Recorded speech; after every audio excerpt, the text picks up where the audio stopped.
Nuevamente, amigos, estamos en la plataforma de Lima Lee. Buenas tardes con cada uno de ustedes. Hoy vamos a cerrar este miércoles 22 de julio con la presentación del libro Las Verdades del Fuego de Juan Carlos Olivas. Juan Carlos Olivas es un poeta nacido en Costa Rica el año 1986. De hecho, creo que es el poeta más joven que está participando en esta colección, pero sin embargo, uno de los más premiados, ¿no? Juan Carlos Olivas es un poeta que tiene una trayectoria impresionante. Él ha ganado, por ejemplo, el Premio Nacional Aquileo el año 2011, el Premio Una, Palabra de Poesía el 2011, el premio que otorga la Academia Costarricense de la Lengua, el Premio Internacional de Poesía Rubén Darío, otorgado por el Instituto Nicaragüense de Cultura, el Eunice Odio el año 2016, el Paralelo Cero que otorga el Festival Internacional que realiza Javier Oquendo en Ecuador, y el año 2008 ganó el premio Pilar Fernández Labrador de España, que lo otorga la Universidad de Salamanca. De hecho, en este festival tenemos a 3 premios Pilar Fernández Labrador: Juan Cameron, Denis Ávila Vargas y Juan Carlos Olivas, con quien vamos a conversar durante esta tarde de miércoles, agradecidos por supuesto por haber tenido la generosidad de compartirnos este libro, Las Verdades del Fuego, que ustedes pueden descargarlo de modo gratuito aquí en la plataforma Lima Lee.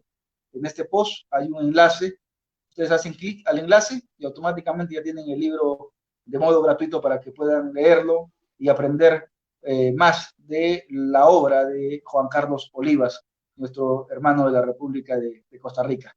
Juan Carlos, buenas tardes, bienvenido a Lima Lee. Buenas tardes, Harold, y buenas tardes, queridos amigos que nos están escuchando en este momento. Es un verdadero honor estar con ustedes. Estuve leyendo sobre ti y me encontré con una entrevista que te hizo Enrique Solinaz, en la que cuando él te preguntaba sobre cuál había sido tu primer encuentro con la literatura, ¿no? Y que por qué habías elegido escribir poesía y no narrativa, tú te referiste a un poeta muy valioso de Costa Rica que falleció joven, que es Jorge de Bravo. Y la anécdota, cómo empieza tu cercanía con la poesía, la forma a mí me pareció algo muy lúdico, pero algo también muy inquietante. Me gustaría que nos la compartas, querido Juan Carlos. Bueno, sí, yo vengo de Turrialba, que es un pueblito que está unas 2 horas de la capital, San José. Y bueno, es un pueblo que ha dado muchos poetas, ha sido un semillero de poetas desde los años 60 hasta la fecha, prácticamente, y que es muy importante también para la poética costarricense. Y bueno, el poeta insigne de esa ciudad se llama Jorge de Bravo, y como vos decís, es un poeta que, que hizo mucha obra en una edad muy corta. Él murió a los 29 años, eh, víctima de un atropello de un borracho que no lo vio. Él iba en su moto y pues tuvo el accidente y murió muy joven. Pero bueno, su obra nos quedó a todos y es hoy por hoy lo que podría llamarse un poeta nacional. Entonces, bueno, en Turrialba, pues había muchas cosas, o hay todavía algunos lugares que llevan el nombre de Jorge de Bravo. Está la ciudad de la Jorge de Bravo, la escuela Jorge de Bravo, eh, y ese nombre, pues, ha sido bastante cercano a mí desde que estaba pequeño. Máxime que mi madre, que fue una profesora de escuela, cuando ella estaba estudiando en la universidad, estaba leyendo un libro de Bravo, porque tenía que hacer algunas asignaciones, y, y yo tenía, no sé, tal vez unos 9 años, quizás, o 10, no preciso exactamente cuánto, pero según tengo entendido, era un niño muy inquieto, muy tequioso, entonces parece como que estaba molestando a mi mamá, entonces en un momento ella llegó y me dio así como, cálmese, ¿verdad? Con el libro. Y, y el libro se cayó y yo lo agarré y me fui con él para la sala. Y desde ahí empecé a leer y fue el primer libro que me leí entero y fue en una tarde. Y recuerdo que las palabras tenían una resonancia diferente a todo lo que estaba acostumbrado a mi corta edad a leer. Y ese era el lenguaje precisamente poético, un lenguaje que me cautivó desde esos primeros años, ese primer libro. Ya después yo le pedí a mi mamá que me comprara más libros del tal de Bravo y, y me flechó su verbo, me flechó su humanidad. Después, conforme pasaron los años, siendo adolescente, conseguí otros libros de otros poetas turralbeños. Teníamos amistad con Marco Aguilar, que era amigo de la familia, es amigo de la familia todavía, que fue uno de los compañeros de Bravo y de Laureano Albán, que conjuntamente bueno, ellos tres, Marco Aguilar, de Bravo y Laureano, formaron el Círculo de Poetas Turrialbeños, que después creció y se formó el Círculo de Poetas Costarricense, y prácticamente hicieron una revolución en la poesía costarricense. Claro, me haces recordar hay un poeta peruano de una región del norte, de Piura, que se llamaba, porque también ya no está con nosotros, Rigoberto Mesa Chunga, que en contraposición al famoso dicho, la letra con sangre entra, él escribió un libro que se llama La letra con letra entra, ¿no? Que literalmente fue lo que sucedió contigo y con el libro del poeta, ¿no? Al que te refieres. Nosotros estamos en esta colección de poesía compartiendo el espacio con tres poetas de Costa Rica, ¿no? Ronald Bonilla, Randall Claro. Roque y Juan Carlos Olivas. Cuando me tocó dialogar con Ronald Bonilla, presentando su antología poética, tuvo palabras muy elogosas contigo. En ese sentido, me gustaría preguntarte, a pesar de que he sabido de que tú prefieres ir más allá incluso de la tradición poética costarricense, ¿cómo es el diálogo que tienes tú con los poetas de Costa Rica?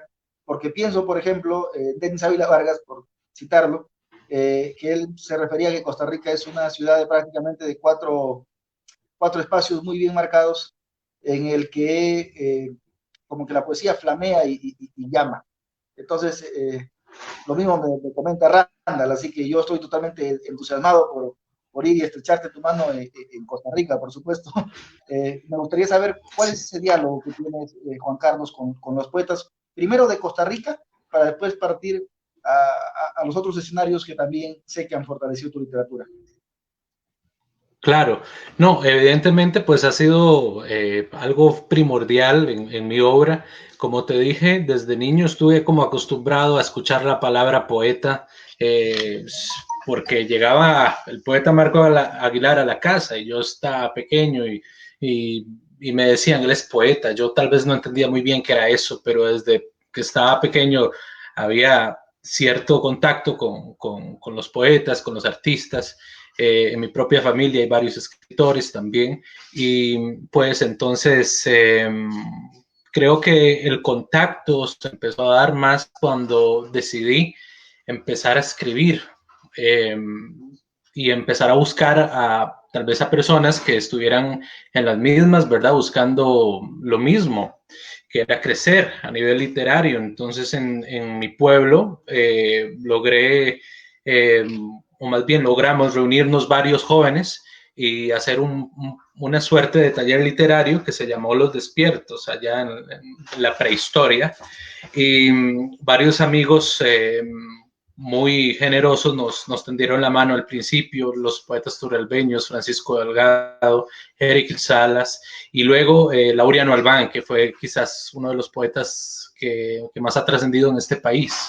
Entonces, la presencia de Laureano para mí fue muy, muy importante porque nos dio, no solo a mí, sino también a una generación de poetas a dar nuestros primeros pasos, a conocer, a leer, a a investigar, a buscar la belleza, el lenguaje más metafórico, en contraposición a una poética más plana que hasta el día de hoy prevalece también en nuestro país. Y bueno, como dice también Denis y el mismo Ronald Bonilla, que también es una persona a quien respeto mucho y admiro, y que también me ayudó mucho en mis inicios, creo que la poesía de Costa Rica está muy dividida, muy separada en ciertos bandos. Están los poetas que siguieron más como la onda de Laureano, que era una poesía más metafórica, y estaban los otros, que era una contraparte, que hacía una poesía más plana, una poesía más directa, más coloquial. Y bueno, también con esos otros poetas que estaban ahí en la parte más coloquial he tenido un contacto, digo yo que sano. Sin embargo, he tratado de estar como muy al margen de todos los pleitos que no solamente en Costa Rica se dan, sino que es muy normal en todo lado, ¿no? Y que no Entonces, tenemos por qué, tratar de y no sacar tenemos lo por qué mejor heredarlos, de todos, un poco. Dime. claro, y son pleitos que no tenemos por qué heredarlos, además. Exacto, y yo la verdad no he tomado ningún partido, ningún bando, siempre he tratado de ser como muy independiente en cuanto a eso y leer, ¿no? O sea, mi primer libro evidentemente tiene una influencia muy importante de esa primera etapa con Laureano. Era el maestro, tiene mucha influencia de él. Y pues me tocó investigar bastante para crecer, desligarme un poco también de esas influencias, porque es normal. Eh, y bueno, el resultado fueron los demás libros que he venido haciendo durante estos años. Y Y es todavía un, sigo en la búsqueda, todavía soy un aprendiz, todavía es investigo. un aprendiz, Juan Carlos, un aprendiz cuyas búsquedas han logrado afianzarlo, por usar el término aprendiz que tú lo estás utilizando. Yo no creo que tú eres un aprendiz, para nada. Pero sin embargo, pero valoro mucho esa humildad con la que te refieres hacia tu persona, que humildad es mucho de lo que los escritores creo que en gran parte deberían de tener, sobre todo para seguir fortaleciendo su escritura. Cuando un poeta cree que ya logró, que ya alcanzó eh, el poema perfecto, entonces creo que ese día el poeta tocó techo y entonces ya pues está No, realmente no, en no, una profunda crisis. no, yo realmente no creo que exista la perfección ni nada de eso. Tal vez sí existe la excelencia, ¿sabes? La excelencia es la búsqueda precisamente y ser excelente no te absuelve de cometer errores tampoco Claro que no. para llegar a eso. No existe la perfección, pero podemos llegar a ser excelentes, siento. Y la única forma de lograrlo es precisamente, como vos decís, ser humilde, reconocerse como un aprendiz y estar abierto a las posibilidades no solamente de tu país, sino también echar el ojo a lo que se está haciendo afuera y estrechar esos lazos también con otras tradiciones, no solo la propia. Pensaba en eso y pensaba, por ejemplo, en los reconocimientos que ha tenido. O sea, por ejemplo, haber ganado el premio del Instituto Nicaragüense de Cultura Rubén Darío, haber ganado el Paralelo Cero, ¿no? Que es el premio que otorga el Festival Internacional que realiza Javier Oquendo en Ecuador, o el Pilar Fernández Labrador en España. Ahí tenemos un amigo, yo tuve la oportunidad en realidad de presentar sus libros acá en Lima, Alfredo Pérez Alencar.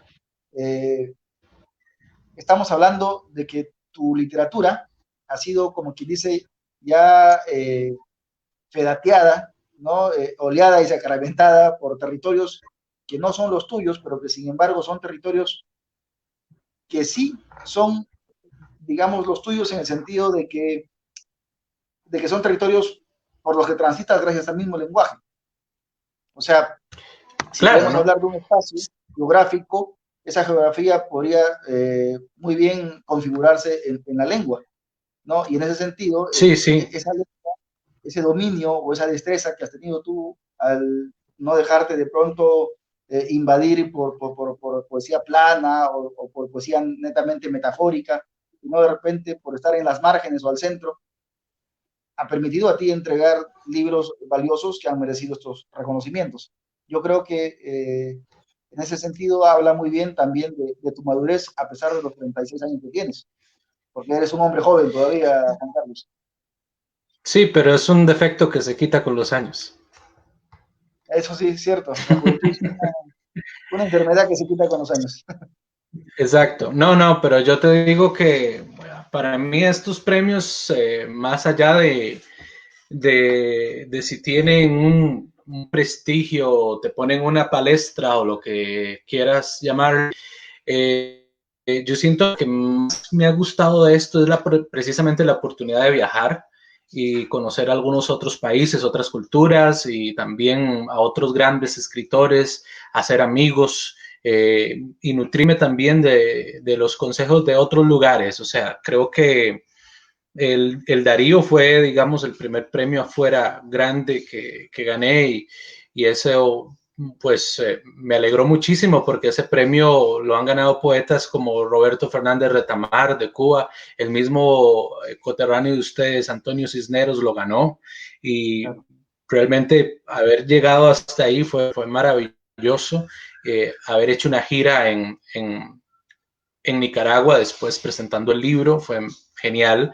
El libro se editó y se repartió de forma gratuita al pueblo y eso también fue algo muy, muy bonito que nunca más volví a vivir, salvo hoy, ¿verdad? Como bien lo No, y decía, esta aparte, Juan antología se Carlos, va. y un premio que obtuviste a los 27 años.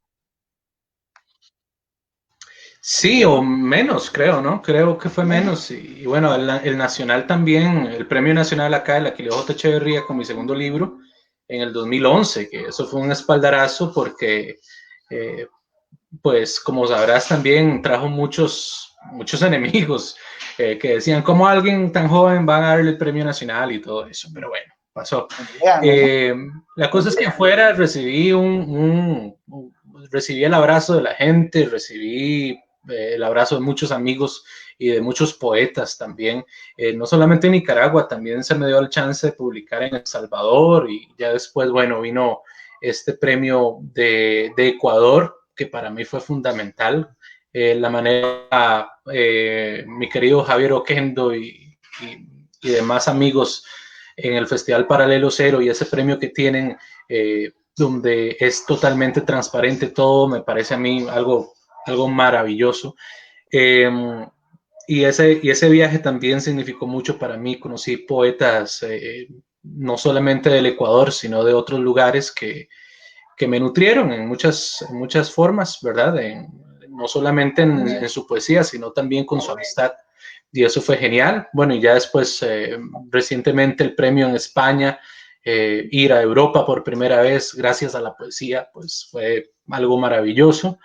Y, y estar también allá con muchos poetas que yo Juan leía Cameron, más Juan joven, Cameron, como Antonio Colinas, y lo llego a conocer en Salamanca gracias a este premio. Y yo cuando lo conocí, yo le dije, bueno, usted no tiene idea las veces que yo lo he leído a usted y lo que me ha influido, pero se lo agradezco y poder decírselo así nomás. O sea, son cosas que están más allá del dinero, más allá de la fama, están más allá de cualquier otra cosa.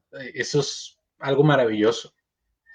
Juan Y bueno, Cameron, y ahora poder estar con ustedes, al menos así virtualmente en Lima y con una nómina de por poetas ahora, en Lima Les, maravilloso. sí. Conversando con Juan Cameron sobre qué le dejaba la poesía, o sobre qué le ha dejado la poesía, él medio en broma y medio en serio decía que materialmente nada, pero que sin embargo sí muchos pasantes, muchos tickets aéreos, ¿no? Y ahora que mencionas que Sí, por sí, la sí. poesía llegaste a España y por la poesía llegaste a Esa es Ecuador, la parte más bonita, creo, ¿no? eh, Claro, claro. Esa es la parte más bonita, creo. Juan Cameron tiene razón. O sea, es el que escribe pensando que se va a hacer millonario con este oficio, pues está totalmente equivocado. Pero lo que te deja son cosas, lo que te deja es una riqueza del espíritu y una riqueza en la amistad con muchos otros poetas. Y también la de los lectores, porque eso es lo más importante para un poeta, tener lectores y que te admiren y que el mensaje o lo que vos querás decir llegue a esas personas y se sientan identificadas. Yo leí por primera vez Poemas Tuyos hace 3 o 4 años, gracias a las redes sociales, porque estábamos conectados en Facebook. Yo había seguido ya tu trayectoria y estaba pues con el entusiasmo y la voluntad, ¿no?, de invitarte a la Primavera Poética, hasta que llegó la pandemia y todo indicaba que no iba a haber Primavera Poética este año, pero sin embargo, gracias a la poesía, a los amigos que me han entregado la poesía, es que las puertas de Lima Lee, este programa de la municipalidad, se abrieron y ahora estamos realizando esta primavera en 120 días, presentando como previo en estos 3 meses, junio, julio y agosto, los 66 libros de los 66 poetas que van a participar en la primavera de septiembre. Y por supuesto va a ser un honor volver a encontrarnos en septiembre en una mesa en la que, ¿por qué no?, puedes coincidir tú, Javier Oquendo, Federico Díaz Granados, Teuco Castilla y tantos amigos, de ese mapa afectuoso, de ese mapa emocional que hemos ido construyendo a lo largo de todos estos años. Creo que eso es lo importante, querido Juan Claro, ¿no? Carlos, la posibilidad de este No, diálogo ahora, ¿no?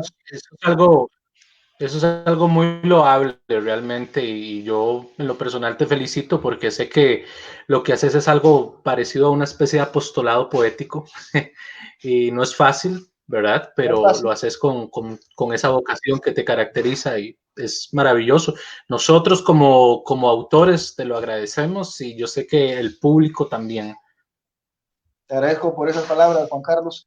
Yo debo decir que es un apostolado, creo que sí, pero además no estoy solo también. Aquí tengo un equipo que apoya tremendamente. Lima Lee, de hecho, es un equipo constituido por 6, 7 personas, cada una en lo suyo. Leo Collas diseñando las portadas de los libros. De hecho, hay una portada que me alegra mucho que te haya gustado, la de Las Verdades del Fuego. Marlon, que está detrás de cámaras con Melissa, Maravilloso. viendo que no falle nada con el audio, con la imagen. Miguel Juárez, que es el que está a cargo de todo lo que tiene que ver con las correcciones, por si se vaya alguna palabra, alguna tilde de más. Katy Ortega, que está en la web. Sixto Sarmiento, replicando todos los diálogos en las redes sociales que nosotros manejamos. Es todo un equipo. Yo en este momento soy quien pone la cara y quien está teniendo el enorme privilegio de poder conversar con estos 66 escritores, a quienes además de leer y de seguir, quiero. Hay un afecto especial por cada uno de ustedes. Y creo que le estamos demostrando a la adversidad, Juan Carlos, de que ninguna pandemia, ningún problema, los enfrentamientos que no tenemos por qué heredar, van a ser capaces de destruir esta fraternidad que estamos ahora construyendo y fortaleciendo. Yo quisiera que me comentes Sí, preciso. por qué Las Verdades del Fuego, de dónde viene ese hermoso título.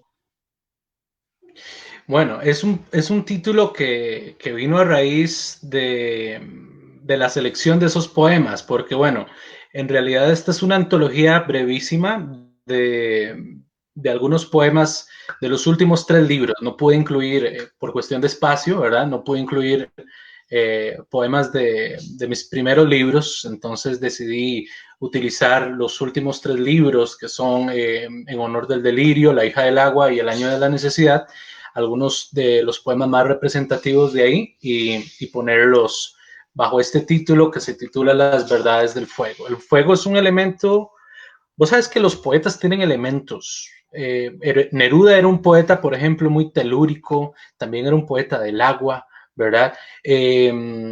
Olga Orozco era una poeta del fuego también, y existen ciertos elementos en cada poeta, y creo que el fuego, en este sentido, es uno de los elementos que más me ha representado a lo largo de estos años, de estas publicaciones que he hecho. Y el fuego lo veo también como este símbolo que puede tanto destruir como purificar. Y yo creo que se adapta muy bien a lo que es mi persona y también mi poética, esa depuración constante, ese fuego, esa furia que hay muchas veces en los poemas, esa violencia también que existe y que prevalecen muchos de estos textos, están marcados por el fuego. Y también como una especie de purificación. El fuego también como el fuego místico, el fuego del espíritu. Hay mucho de eso también en mi poética. Y creo que las verdades del fuego, una verdad es lo que cada quien escribe. Todo poeta dice su verdad a su manera. Ya después el lector verá si esa verdad del autor aplica también para su persona, pero al menos en mi caso, estas son mis verdades del fuego. Y ahora que lo mencionas, pensaba en los otros libros de los otros poetas que están participando en esta primavera.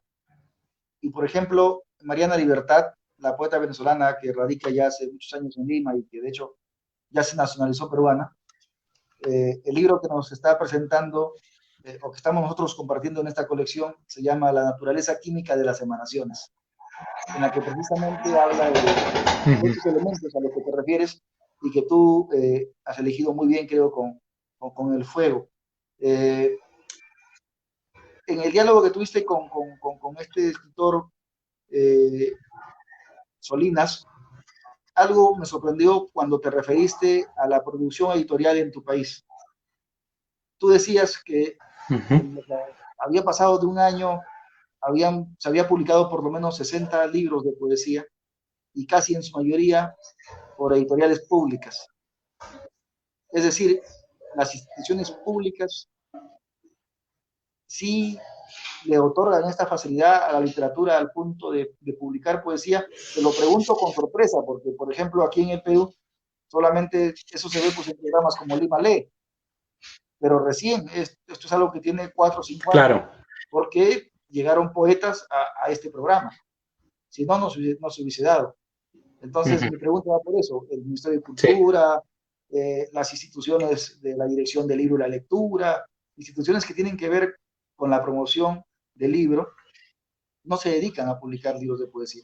Por eso me generó sorpresa y me gustaría que lo comentes, ¿no? ¿Cómo es esa dinámica editorial que sucede en Costa Rica, a pesar de ser un país aparentemente pequeño, pero que tiene pues una fijación tremenda por la poesía?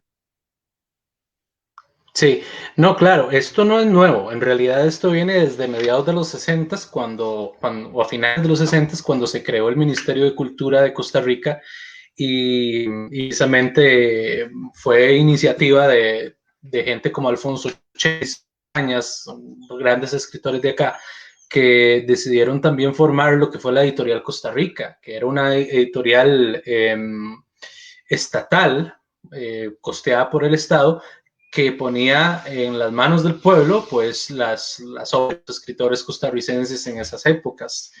Tuvo un auge muy, muy grande en lo que fueron los 70, los 80, los 90 y hasta la fecha. La Costa Rica existe. De hecho, ese primer libro que yo me leí fue de la editorial Costa Rica, entonces imagínense por dónde van las coordenadas. Pero no solamente apareció la editorial Costa Rica, también con la creación de universidades estatales, se crearon el fondo editorial de cada universidad, y entonces tenemos varias acá en el país que editan literatura, no solo poesía, también cuento, novela, ensayo, investigación, y tenemos un pilar valiosísimo, por ejemplo, con lo que es la Universidad de Costa Rica, la editorial de la Universidad de Costa Rica, la editorial de la Estatal a Distancia, que mis primeros 3 libros fueron publicados ahí, por ejemplo. La Universidad Nacional en Heredia también publica poesía, tiene un premio de poesía el Una Palabra, donde te editan el libro ahí. Y estas universidades, conjuntamente con la Editorial Costa Rica, conforman esa nómina de editoriales públicas que hasta el día de hoy, por dicha, y gracias a la visión de mucha gente, publican poesía. Pero no solamente existen esas, también hubo un movimiento importante de editoriales independientes que se dedicaron a la promoción de novela, de cuentos, de poemarios, tanto en los 90s, te puedo hablar como la editorial Perro Azul, más recientemente Uruk Editores. He tenido la posibilidad de editar un libro con ellos, precisamente aquí lo tengo, Los Seres Desterrados. y también un montón de editoriales más pequeñas que hacen unas ediciones incluso más artesanales, como, bueno, ediciones Espiral en Heredia, Astillero, y otras que a pesar de no estar directamente en Costa Rica, tienen como una especie de sede en Costa Rica, como por ejemplo Nueva York Poetry Press, que dirige Marisa Russo, que es tica argentina. Entonces ella también por acá ha movido más recientemente lo que es la poesía de una manera independiente. Entonces, como ves, sí hay mucha posibilidad para un autor en Costa Rica de publicar. Mucha gente dirá, no, es que es muy difícil, es que tal vez por influencia solamente publicas ahí. No, esto es, las posibilidades están para autor costarricense, incluso extranjeros que han publicado por acá. Entonces, yo lo veo de esa manera, es algo que me llena de mucho optimismo también. Evidentemente, no todo lo que se publica quizás sea algo trascendente, pero al menos no nos podemos quejar de que no hay algo, ¿verdad? Y lo digo en comparación con países como Panamá o como Nicaragua, como Guatemala, ¿verdad?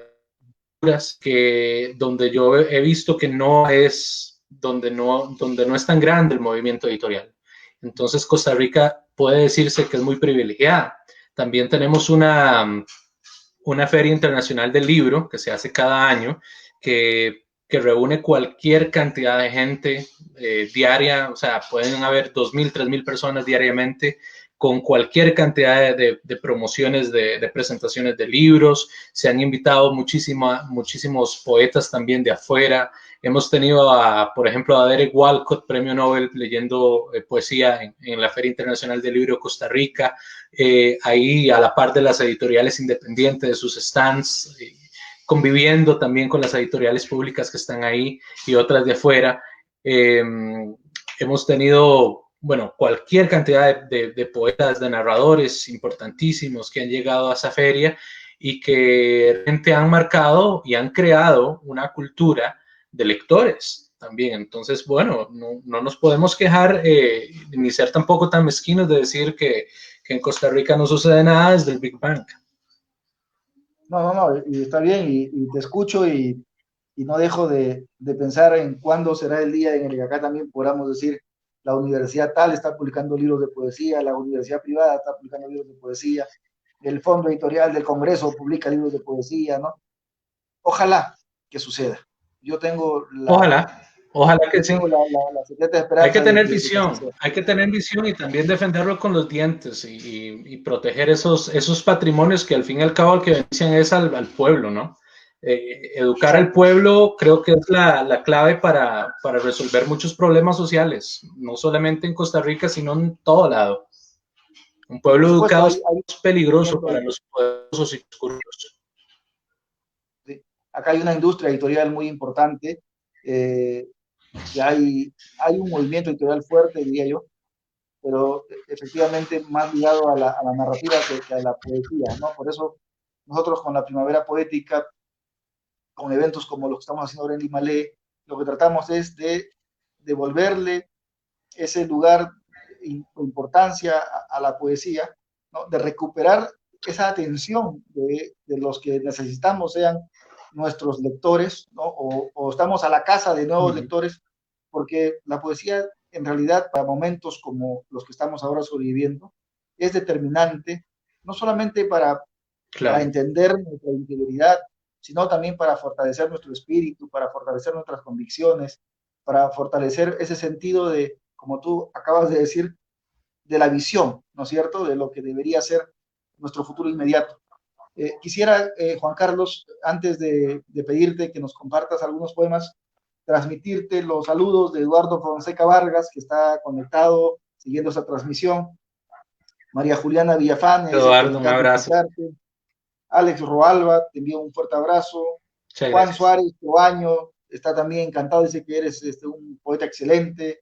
Eh, Alejandra Adún te envía un abrazo equinoccial y tantos otros y otras Qué bueno. amigos y amigas que están siguiendo este diálogo. Marisabel Aguirre dice que para eso la educación es clave para la libertad de los pueblos.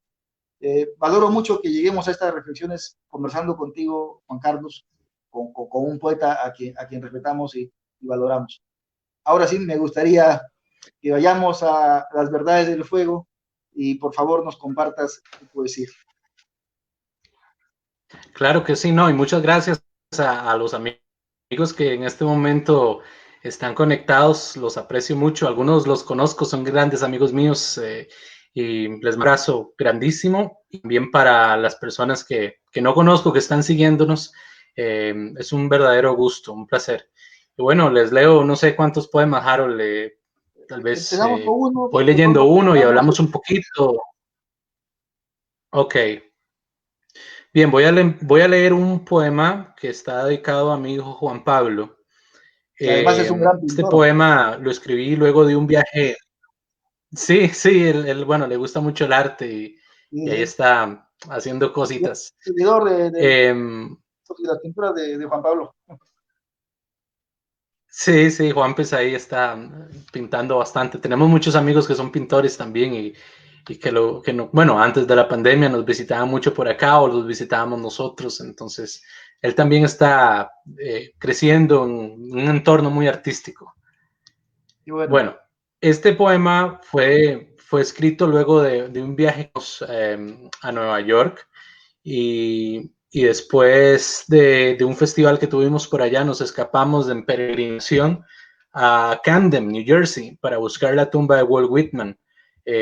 Recuerdo que nos fuimos, bueno, mi esposa, mi hijo y mi editora Marisa Russo y amiga a buscar la famosa tumba de Whitman. Y después de un buen rato de estar laburando, el que la encontró fue mi hijo. Entonces, bueno, hubo una conexión, un momento mágico ahí.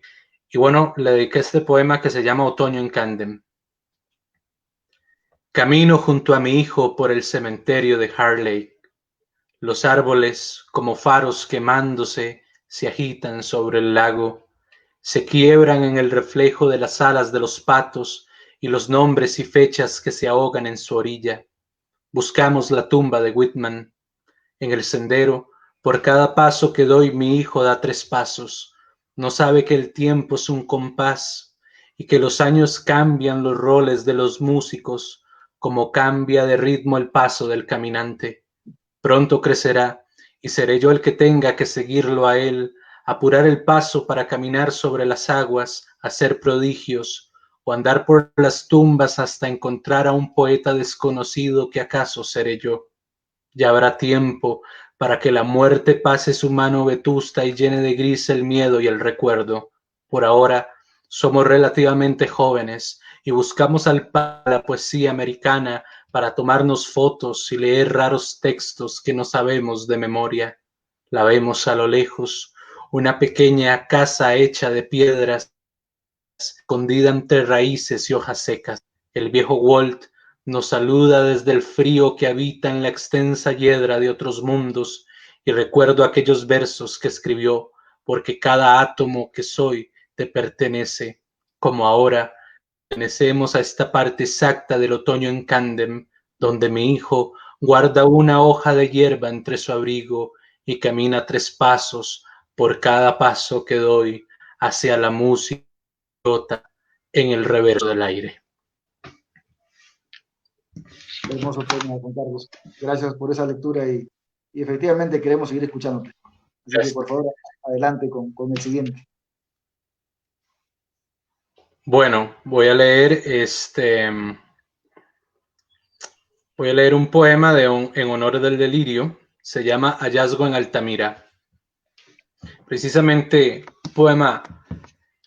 Muchas veces nos preguntamos para qué sirve la poesía, para qué sirve el arte, si realmente parece que no aprendemos nada, que cada vez nos deshumanizamos más, pues el arte está ahí y sirve para mucho. Hallazgo en Altamira. Le hablo al hombre que dibuja bisontes en la cueva de Altamira. Le digo que se detenga, que no vale la pena dejar registro de existencia humana alguna, que los cazadores nos cazamos a nosotros mismos, que fracasamos en un intento que no aprendimos a andar las hilachas del corazón y a la forma del círculo solo la utilizamos para forjar monedas. Le insisto en que no somos dignos de contar nuestra historia, que dejamos sobre mesas de fuego el papel de la creencia, de lo que antaño, de lo que conscientemente nos hacía discernir entre un atardecer o el incendio en la casa de la misericordia.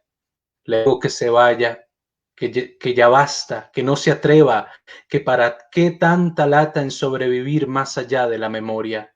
Pero el hombre de Altamira me da la espalda, finge no escucharme, no saber que estoy ahí y sigue dibujando sus bisontes.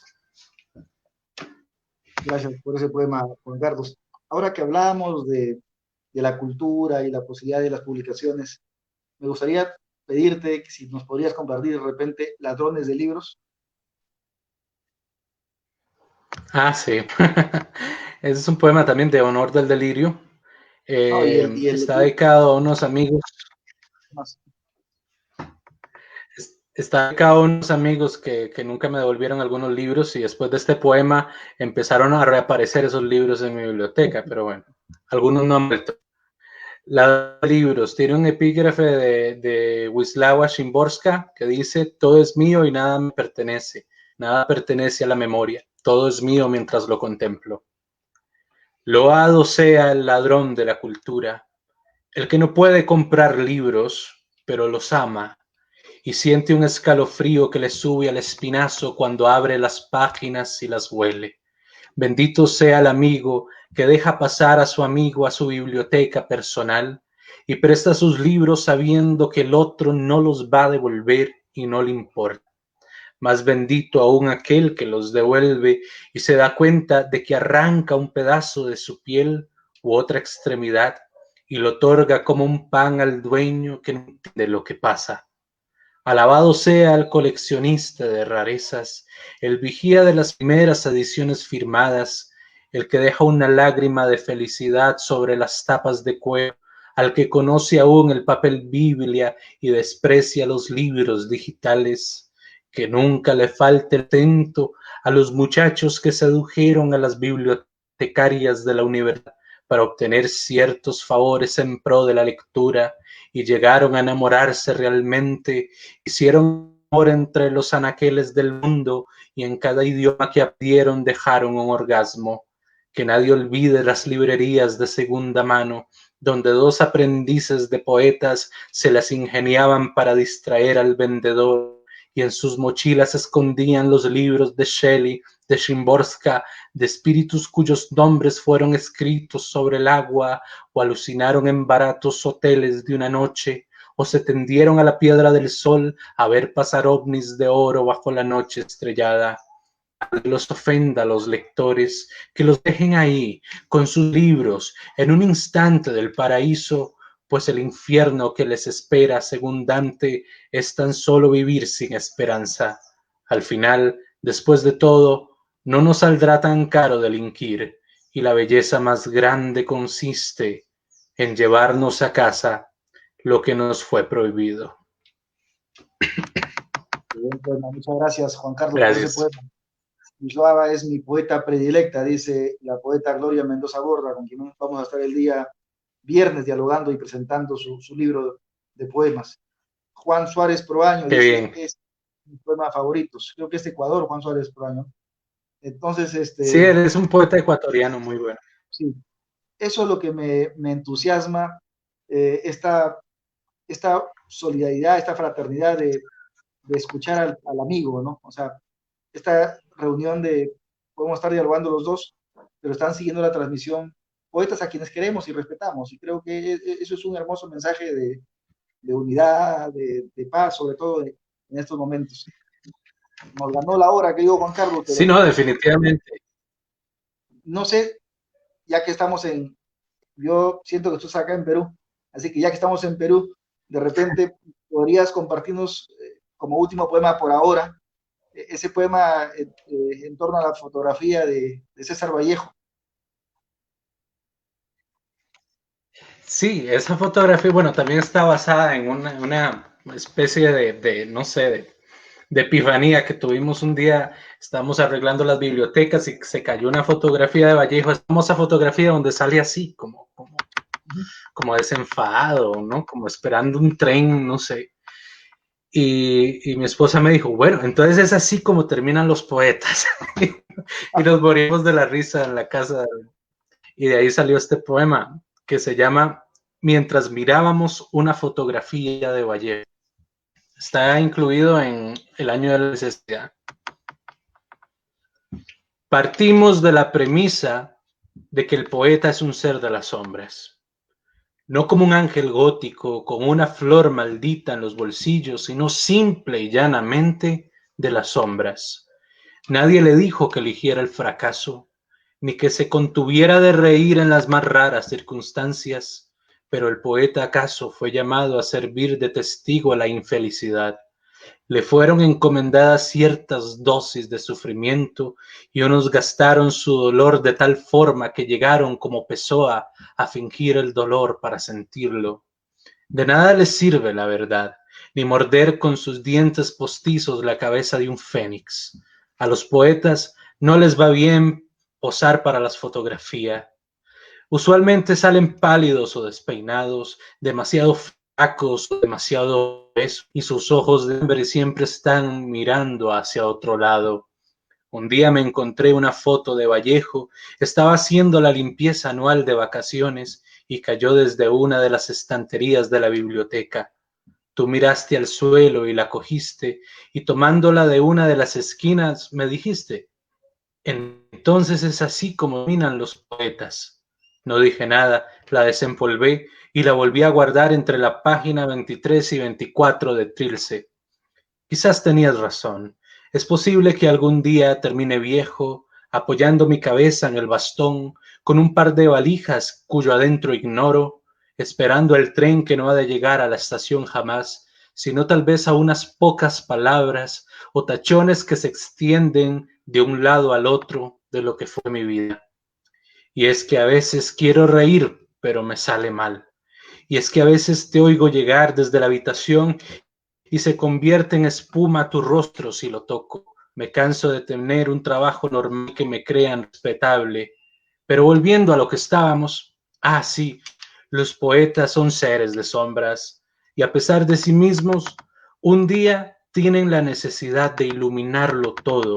Entonces buscan la tinta, repletan sus bolsillos con los poemas que no les dio tiempo de escribir, se fuman un cigarrillo, lo apagan con la lengua y así, ante la atenta mirada de aquellos lectores que aún no tienen, salen hacia la noche sin fin, convertidos en una gran antorcha humana. Gracias. Qué gran remate, querido Juan Carlos.